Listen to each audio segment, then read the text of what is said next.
Okay, magandang araw. Sa araw na to ay ituturo ko yung pag-edit sa Photoshop ng simpleng pag-edit ng picture kung saan pwede nating gamitin pang design or simple pang-upload sa Facebook. Okay, ang gusto kong mangyari is maging sentro ng focus ng tumitingin itong flower talaga. So gusto kong i-erase ito sa gilid na nasa itong mga leaves na to para parang maging black siya, tapos ang light colors na lang dito yung sasama.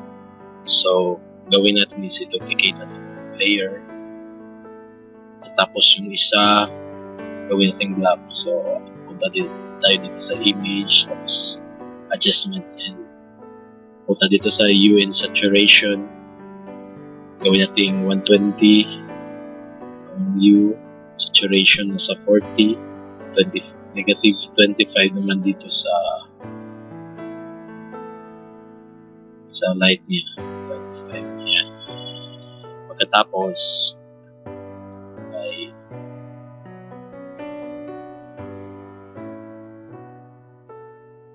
i-erase natin yung top layer ng flower. Punta dito sa eraser tool, piliin natin yung medyo blur ang edge para hindi mahalata na in-erase natin. Yan, medyo blur ang edge. So simulan natin na mag-erase. Yan, i-erase natin ang gilid.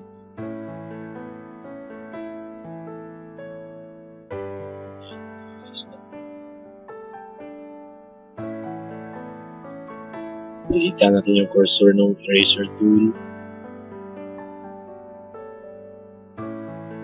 Inisin natin.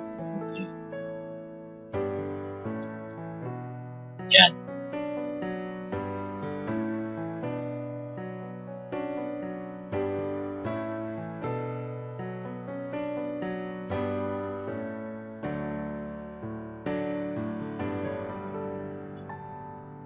Kung parang hindi kayo satisfy sa color,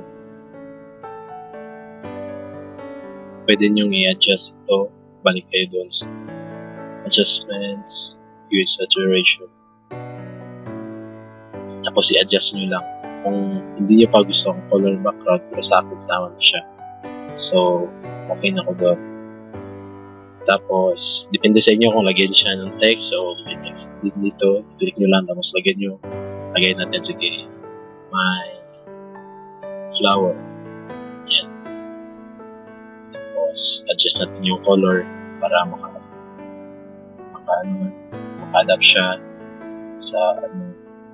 So gawin natin medyo light ng konti para makita. Yan, my flower. Okay, center natin. Yan, tapos na ang project. Pwede mo na siyang i-upload sa Facebook. Gawin mo, sabihin mo doon na first project mo sa Photoshop.